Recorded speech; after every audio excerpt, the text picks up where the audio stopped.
The letter arrived on a Tuesday, slipped between the electric bill and a catalog that William Grant would never open.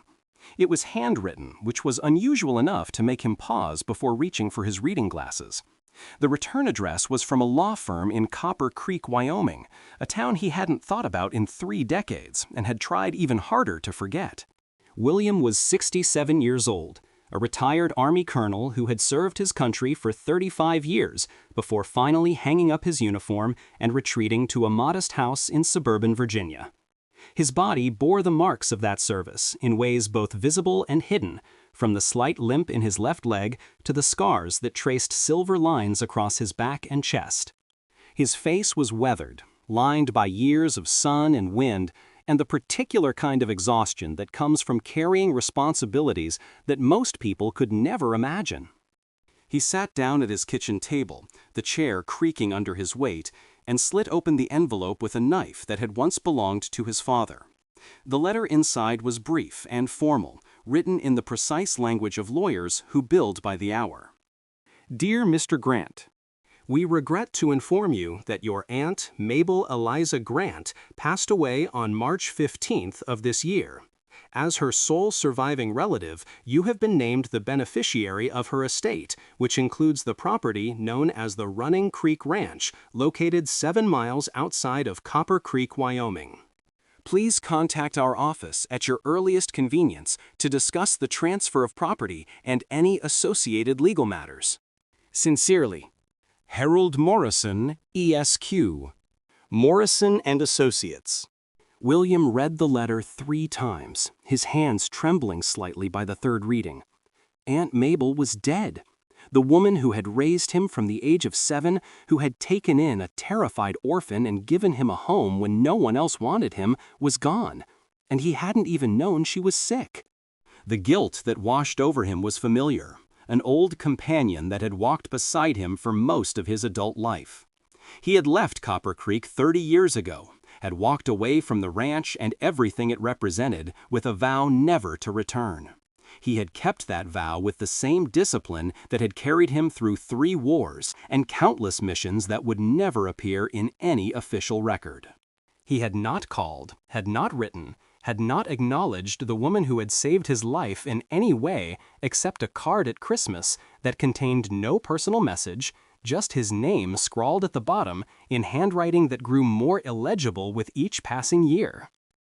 And now she was gone, and it was too late to make amends. William set the letter down and stared out the window at the carefully manicured lawn that separated his house from his neighbors. It was a far cry from the wild grasslands of Wyoming, from the endless sky and the distant mountains that had been the backdrop of his childhood. He had spent 30 years running from that place, building a life that had nothing to do with the ranch or the memories it contained. And now, whether he wanted it or not, it was calling him back. The decision to go was not made consciously. William found himself packing a bag almost automatically, his military training taking over when his emotions threatened to overwhelm him. He called the lawyer in Copper Creek and told him he would be there within the week. He arranged for a neighbor to collect his mail and water the few plants that his late wife, Carolyn, had insisted on keeping. And he loaded his dog, a German shepherd named Duke, into the back of his truck and began the long drive west. Duke was 7 years old, a retired military working dog who had been injured in Afghanistan and could no longer serve. William had adopted him 3 years ago, shortly after Carolyn had lost her battle with cancer, and the dog had become his most constant companion. Duke understood things that humans couldn't, sensed moods and emotions with an accuracy that sometimes unnerved William. He had kept William company through the darkest nights, had given him a reason to get out of bed when the grief threatened to swallow him whole. The drive from Virginia to Wyoming took 3 days, crossing state after state as the landscape gradually transformed from the green hills of the east to the flat plains of the Midwest and finally to the rugged beauty of the Mountain West. William drove in silence for most of the journey, lost in memories he had tried to bury for 3 decades. He thought about his parents, about the car accident that had killed them when he was 7 years old and left him an orphan with nowhere to go. He thought about Aunt Mabel, his father's older sister, who had appeared at the hospital with her weathered face and her calloused hands and told him that he was coming to live with her on her ranch in Wyoming. He thought about the years that followed, the slow healing that had occurred in the shadow of the mountains, the way the land and the animals had taught him things that no classroom ever could. And he thought about the day he had left, the argument that had driven him away and kept him away for 30 years. The words that had been spoken, the accusations that had been made, the wounds that had been inflicted on both sides. He had been 37 years old, a major in the army, with a career that was demanding all of his attention. Aunt Mabel had wanted him to come home, to take over the ranch that she was getting too old to run on her own. He had refused, had told her that he had his own life now, that the ranch was her dream, not his. The argument had escalated, old grievances resurfacing, until finally William had said things he didn't mean, and Mabel had said things he couldn't forgive. He had walked away that day and never looked back, and now Mabel was dead, and all the apologies he should have made would never be spoken. Duke whined softly from the back seat, sensing his master's distress. William reached back and scratched the dog's ears, finding comfort in the familiar gesture. "We're almost there, boy," he said, his voice rough from disuse. "Almost home." The word felt strange in his mouth. Home. He had called many places home over the years, from military bases in Germany and Korea to the house in Virginia where Carolyn had made a life for them. But none of them had ever felt quite real, quite permanent. There had always been a part of him that knew his true home was elsewhere, that the place where his roots ran deepest was a ranch in Wyoming that he had tried so hard to forget. The sign for Copper Creek appeared just as the sun was beginning to set, painting the sky in shades of orange and pink that reminded William of 1,000 childhood evenings. The town had changed since he'd last seen it, grown from a tiny hamlet to something that might almost be called a small town. There were new businesses, new houses, new faces in the windows of shops that he had once known by heart. He drove through without stopping, following roads that his muscle memory knew, even though his conscious mind had tried to erase them. Past the church where he had been baptized, past the school where he had learned to read, past the cemetery where his parents were buried, and where, he now realized, Aunt Mabel must also rest. The entrance to the Running Creek Ranch was marked by a wooden arch that had seen better days. The letters spelling out the ranch's name were faded and weathered, barely legible in the dying light. The gate beneath the arch was closed, held shut by a rusted chain that William had to cut with bolt cutters from the toolbox in his truck. The driveway beyond was overgrown, nearly invisible beneath the grass and weeds that had reclaimed it over the years. William's truck bounced and lurched over ruts and holes that hadn't existed when the ranch was still a working operation. Trees had grown up along the edges of the drive, their branches reaching out like grasping fingers, as if the forest was trying to swallow the path entirely. And then, suddenly, the trees parted and the house came into view. It was exactly as William remembered it, and yet completely different. The old farmhouse, built by his great-grandfather more than a century ago, still stood at the center of the property, its white clapboard siding now gray with age and neglect. The porch that wrapped around 3 sides of the house sagged in places, its railings broken and its steps rotted through. Windows that had once gleamed in the sunlight were now dark and lifeless, some of them boarded over, others simply broken and empty. The barn was in even worse shape, its red paint faded to a dull rust, its roof partially collapsed on one side. The corral where William had learned to ride was now just a tangle of broken fence posts and rusted wire. And the windmill that had pumped water for the house and the animals stood frozen and silent, its blades locked in place by years of disuse. William stopped the truck and sat for a long moment, staring at the ruins of his childhood home. The grief he had been holding at bay for the entire drive finally broke through his defenses, and he wept. He wept for Aunt Mabel, for the years he had wasted, for the words he had never said and now never would.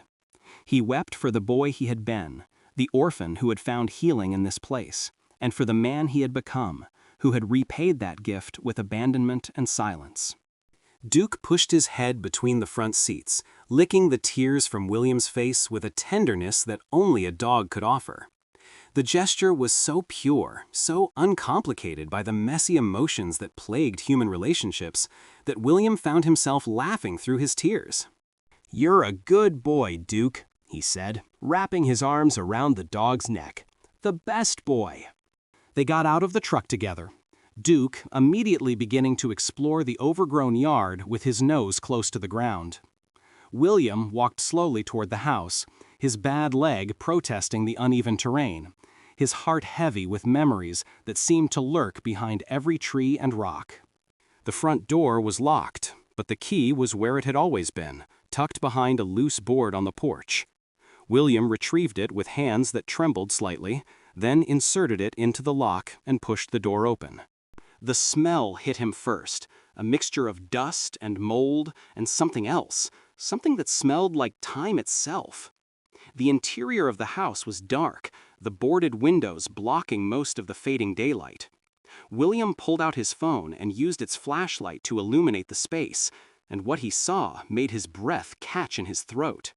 Everything was exactly as he remembered it. The furniture was the same, from the old leather couch where he had read adventure novels on rainy afternoons, to the rocking chair where Aunt Mabel had sat every evening, working on the quilts that she sold at the county fair. The photographs on the walls were the same, faded now but still recognizable, showing generations of Grants who had worked this land and made it their own. And on the mantel above the fireplace, in a place of honor, was a photograph of William himself, taken on the day he had graduated from West Point. He approached the mantel slowly, his eyes fixed on the photograph. He had been 22 years old, impossibly young, his face smooth and unlined, his eyes bright with ambition and confidence. He was wearing his dress uniform, the gold buttons gleaming, his cap perfectly positioned on his head. And standing beside him, her arm linked through his, her face beaming with pride, was Aunt Mabel. William had forgotten about this photograph, had buried it along with all the other memories of his time at the ranch.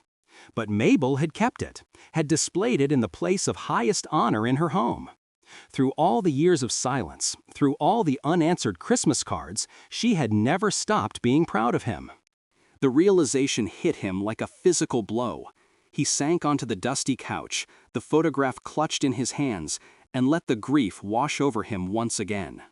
Duke found him there an hour later, when full darkness had fallen and the only light in the house came from William's phone, its battery nearly drained. The dog pushed his head under William's hand, demanding attention with the gentle insistence that was his trademark.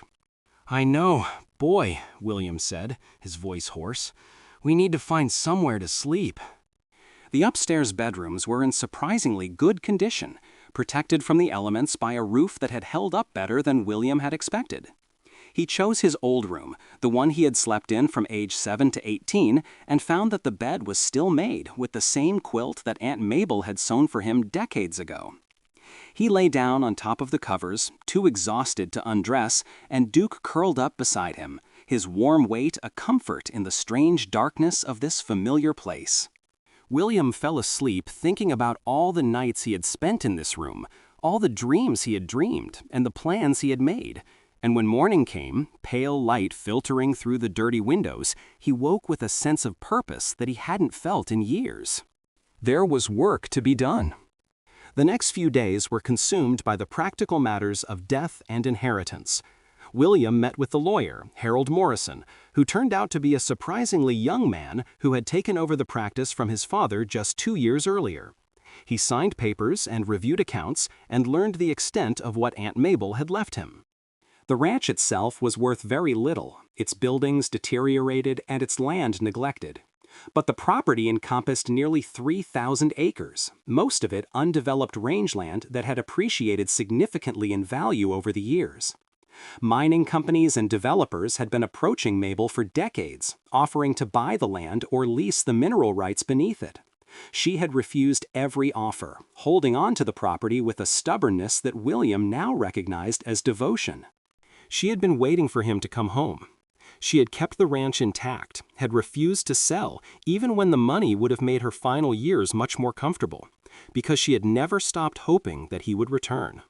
The guilt was overwhelming. Harold also informed William that Mabel had left him several boxes of personal effects, documents, and photographs that she had specifically requested be given to him after her death.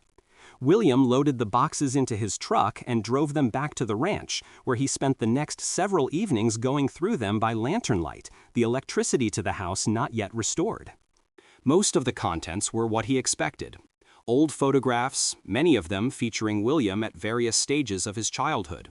Report cards and school papers that Mabel had saved, documenting his academic achievements with a pride that he could feel even through the faded ink. Letters from his time in the military, the ones he had occasionally sent when guilt had overcome his stubbornness, each one carefully preserved in a protective sleeve. But one box was different from the others. It was smaller than the rest, made of polished wood with brass hinges that had tarnished with age. William almost didn't notice it at first, buried as it was beneath stacks of old newspapers and magazines.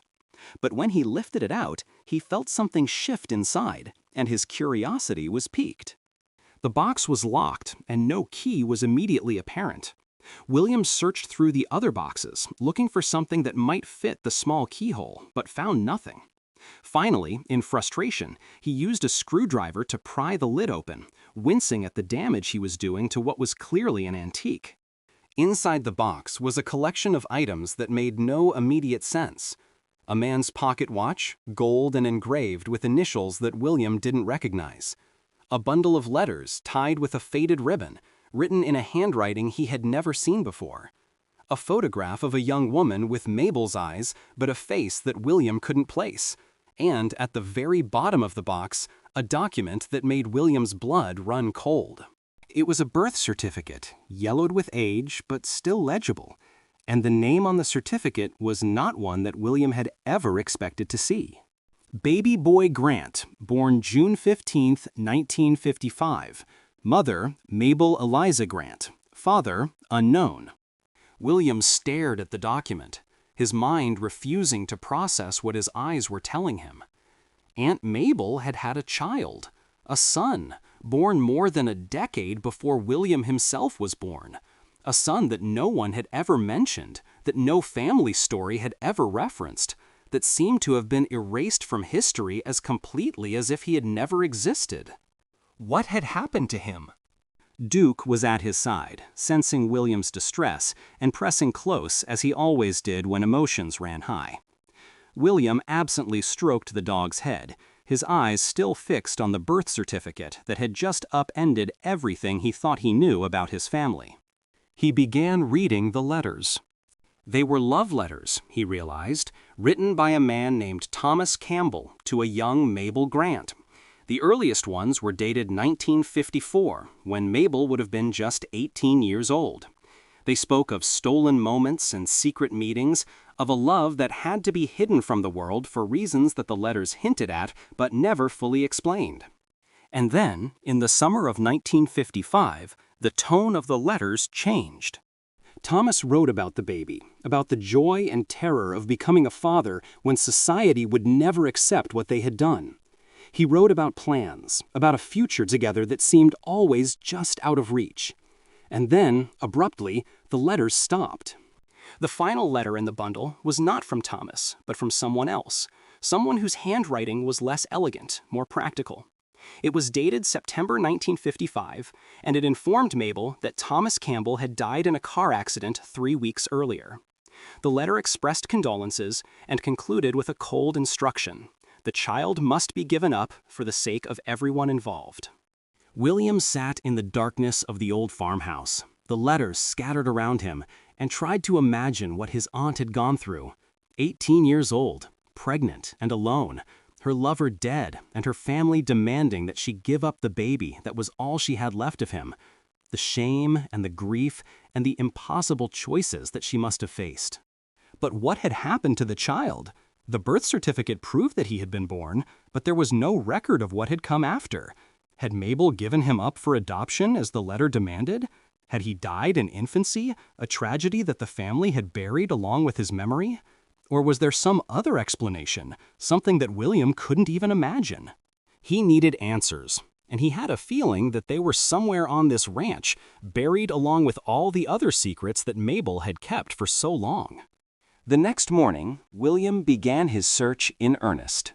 He went through every room of the house, opening drawers and closets that hadn't been touched in years. He found more photographs, more documents, more pieces of a puzzle that was slowly beginning to come together. He learned that Thomas Campbell had been a ranch hand who had worked for Mabel's father in the summer of 1954, that their relationship had been forbidden not just because of the circumstances, but because Thomas had been black, and this was Wyoming in the 1950s, a time and place where such relationships were considered unthinkable.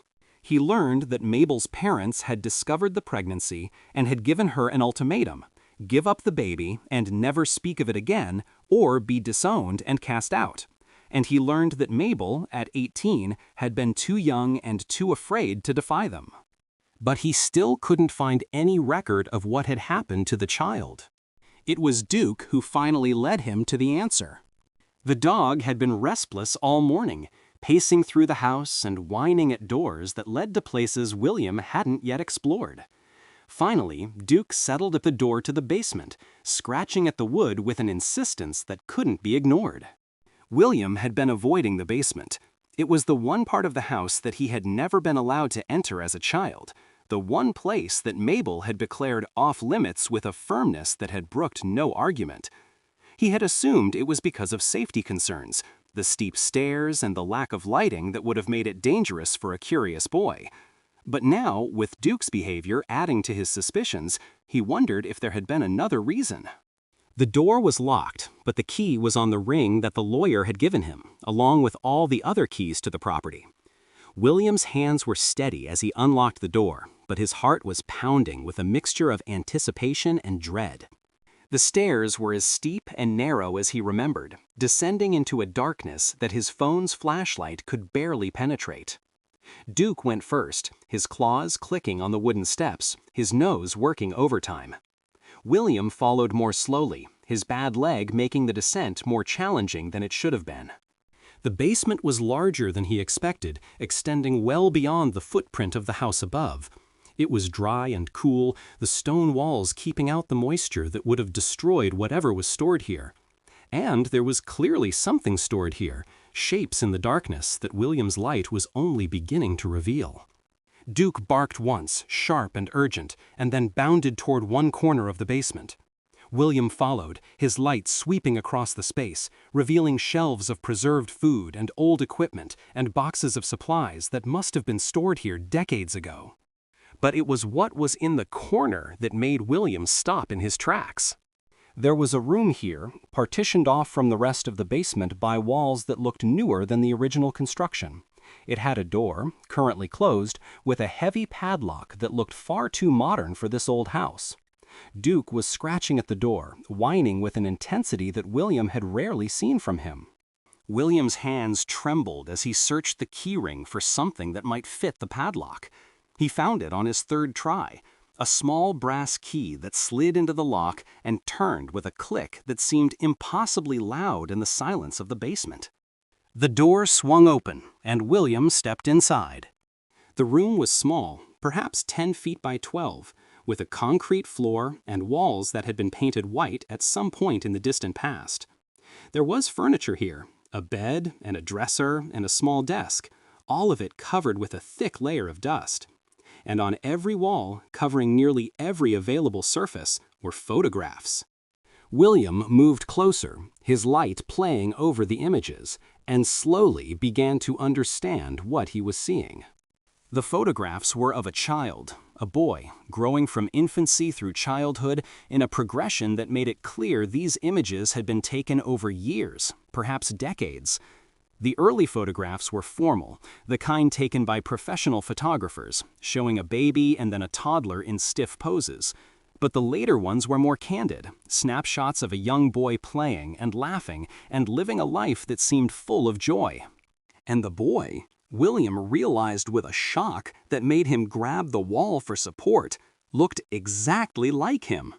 He pulled one of the photographs from the wall and held it up to his face, comparing the features with what he knew of his own childhood appearance.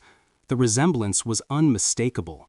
The same eyes, the same shape of the face, the same stubborn set of the jaw that William saw every time he looked in a mirror. This was Mabel's son, the baby she had been forced to give up. And somehow she had kept track of him, had collected photographs of him throughout his life, had created this secret shrine in the basement of the house where she had been forbidden to acknowledge his existence. But there was more. On the desk, beneath another layer of dust, were files and documents that told the rest of the story. William sat down in the old chair and began to read, Duke curled at his feet, patient as always. Mabel had given up the baby, but she had never stopped looking for him. She had hired private investigators over the years, had spent money she could barely afford to track down the child that had been taken from her. And she had found him, had learned where he was and who had adopted him and what kind of life he was living. His name was James Thomas Walker. He had been adopted by a family in Denver, had grown up in a comfortable middle-class home with parents who loved him but never told him that he was adopted. He had gone to college, had become an architect, had married, and had children of his own. And through it all, Mabel had watched from a distance, collecting photographs and clippings and any scrap of information she could find, never daring to make contact, but never able to let go. The last entry in the files was dated just 6 months ago, shortly before Mabel's death. It was a printout from a social media page showing a family photograph of James Walker with his wife, his 2 grown children, and a grandchild that couldn't have been more than a year old. He was in his mid-60s now, his hair gray and his face lined, but William could still see the resemblance, the echo of Mabel's features in this man she had never been allowed to know. William sat in the hidden room for a long time, processing what he had discovered. He had a cousin he had never known existed, a cousin that Mabel had loved from a distance for more than 6 decades. And now that Mabel was gone, William was the only one who knew the truth. What was he supposed to do with this knowledge? The answer came to him slowly, forming in his mind like a picture developing in a darkroom. He had spent 30 years running from his past, avoiding the pain of memory, telling himself that some things were better left buried. But that approach had cost him his relationship with the only mother he had ever really known. He had waited too long to make amends with Mabel, and now it was too late. He wasn't going to make the same mistake with James. The process of finding James Walker was surprisingly easy in the age of the internet. A few searches on his phone, now connected to a satellite signal that Mabel had apparently installed years ago, led him to a website for an architecture firm in Denver. James was listed as a senior partner, his photograph matching the one from Mabel's files, his biography listing decades of achievements and awards. William composed an email 3 times before he was satisfied, trying to find words that would convey the magnitude of what he had to share without overwhelming a stranger. He explained who he was, that he was the nephew of a woman named Mabel Grant, that he had discovered something in her possessions that James needed to know about. He asked for a phone call, nothing more, and left his number along with a hope that he wasn't making a terrible mistake. The response came the next morning. James Walker's email was brief but curious. He had no idea who Mabel Grant was, he wrote, but he was intrigued by the mystery and willing to talk. He suggested a video call that evening, if that worked for William, and included a link to a meeting platform. William spent the day preparing for the conversation that he knew would change both of their lives. He organized the documents he had found, scanning the most important ones so he could share them on the screen. He rehearsed what he would say, how he would break the news that James Walker's entire understanding of his own identity was about to be upended. And he prayed, for the first time in years, that he was doing the right thing. The video call connected at exactly 7 o'clock. James Walker's face appeared on William's laptop screen, older than his photographs, but recognizable, his expression a mixture of curiosity and caution. "Mr. Grant," James said, "thank you for reaching out. I have to admit, your email has been on my mind all day." "Thank you for agreeing to talk to me," William replied. "And please, call me William. What I have to tell you is, well, it's going to be difficult to hear. I want you to know that I debated whether to contact you at all, but I think you have a right to know." James's expression grew more serious. "You're worrying me, William. What is this about?" William took a deep breath. "It's about who you are, about where you came from. I found some documents in my aunt's house that suggest you may have been adopted without your knowledge, and that my aunt, Mabel Grant, was your birth mother." The silence that followed seemed to stretch on forever. James's face went through a series of expressions, from confusion to denial to something that looked almost like recognition. "That's impossible," James said finally. "My parents, they would have told me. I've seen my birth certificate. It has their names on it." "I know this is hard to accept. I have the original birth certificate from 1955. It lists Mabel Grant as your mother and the father as unknown. I also have letters, photographs, decades of files that show Mabel tracking your life from a distance. She never stopped loving you, never stopped wondering about you. She was never allowed to know you." William shared his screen, showing the scanned documents one by one. The birth certificate, the love letters from Thomas Campbell, the photograph of James as a baby, clearly the same child that appeared in the progression on the basement walls, and finally, the printout from James's own social media page, proof that Mabel had followed his life right up until her death. James was quiet for a long time, studying the documents, his face unreadable. When he finally spoke, his voice was thick with emotion. "I always knew something was different about me. I never looked like my parents, never quite fit in with my siblings. I asked once, when I was maybe 10 or 11, if I was adopted. My mother looked so hurt that I never asked again." "I'm sorry," William said.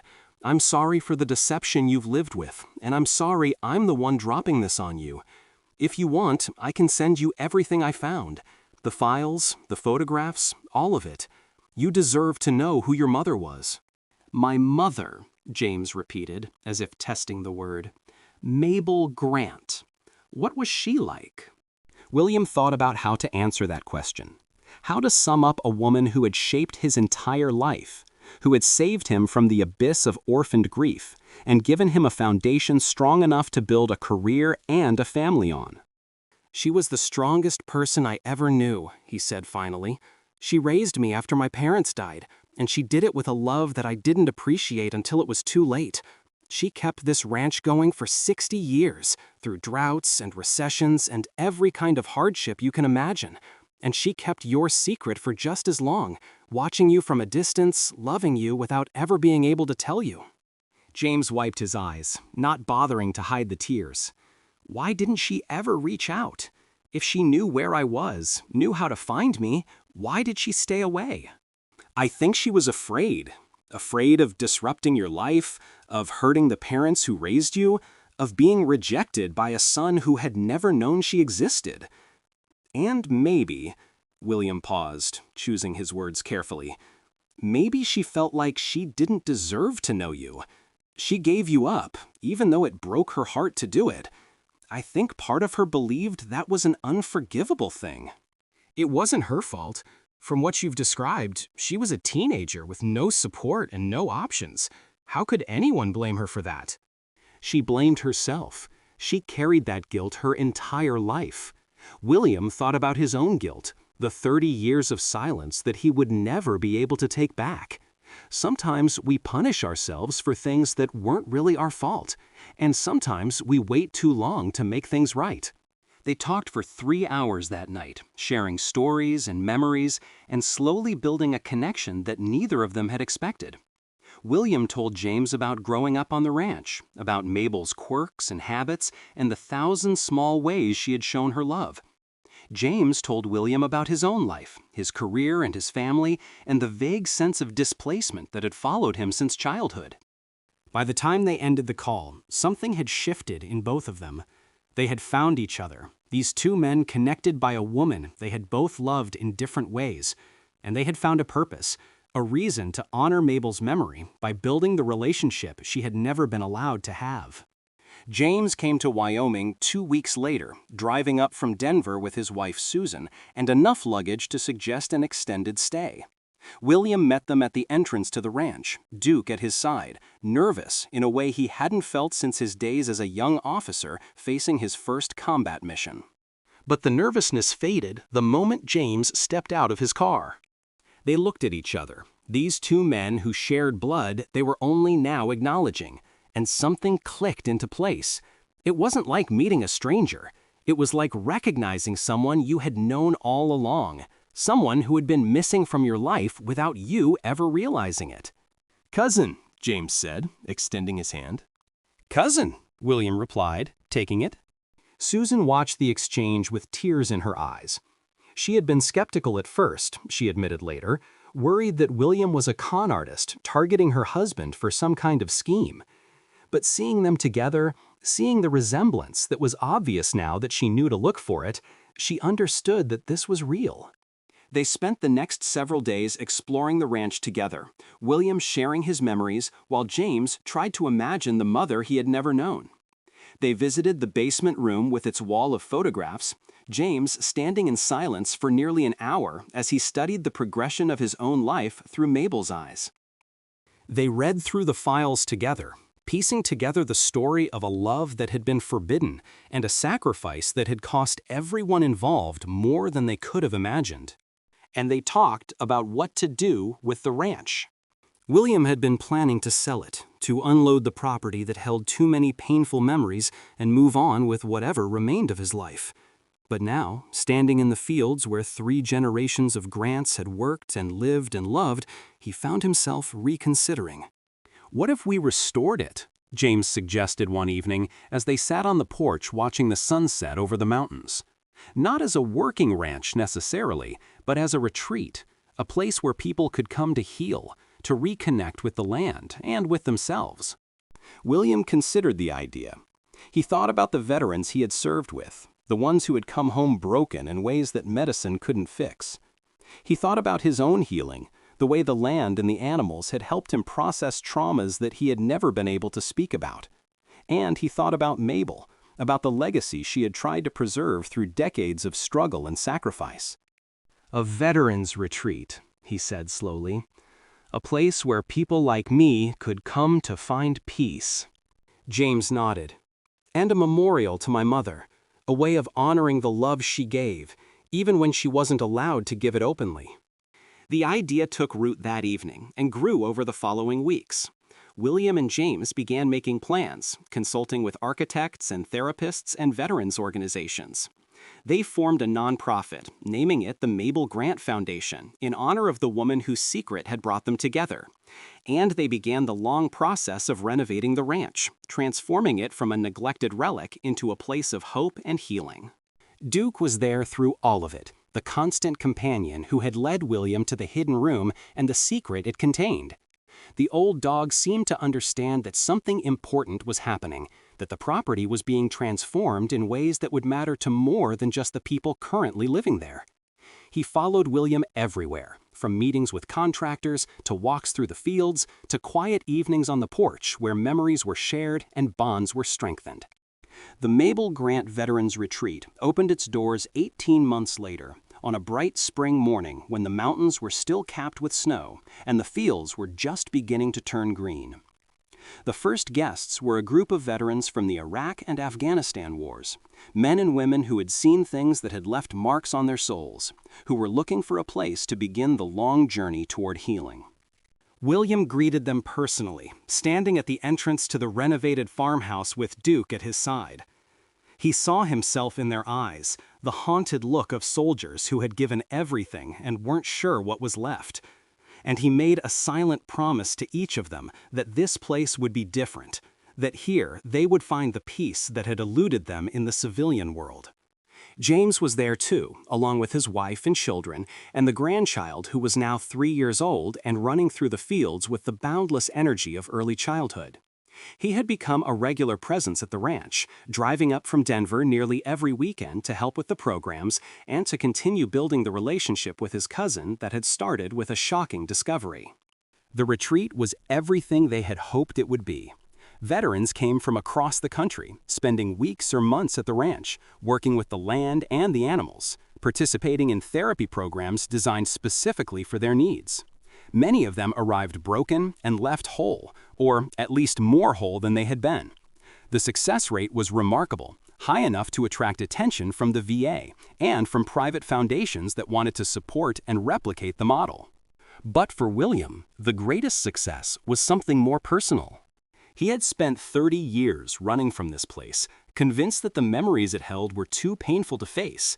But in returning, in uncovering Mabel's secret and honoring her legacy, he had found something he hadn't known he was missing. He had found family, he had found purpose, and he had found a kind of peace that had eluded him through 3 wars and 5 decades of trying to forget. Duke passed away in his sleep on a quiet autumn evening, 3 years after the retreat opened its doors. He was 12 years old, ancient for a German shepherd, his muzzle white and his legs too stiff to carry him on the long walks he had once loved. William buried him beneath the old oak tree at the edge of the property, in a spot where the sun always seemed to linger a little longer than it should. The grave marker read simply, "Duke, he led me home." James was there for the burial, along with Susan and their children and the grandchild who had grown into a curious, energetic 5-year-old who had loved Duke with all the intensity that children reserve for their animal friends. They stood together in the fading light, this family that had been assembled from secrets and surprises, and they honored the dog who had played such an important role in bringing them together. Because it was Duke who had led William to the hidden room. It was Duke who had sensed that something important was buried in the basement, who had scratched and whined until William finally investigated. Without him, the secret might have remained hidden forever. The documents might have moldered into dust, and James might have lived his entire life never knowing the truth about who he was. Dogs knew things, William had come to believe. They sensed connections and currents that humans were too distracted to notice.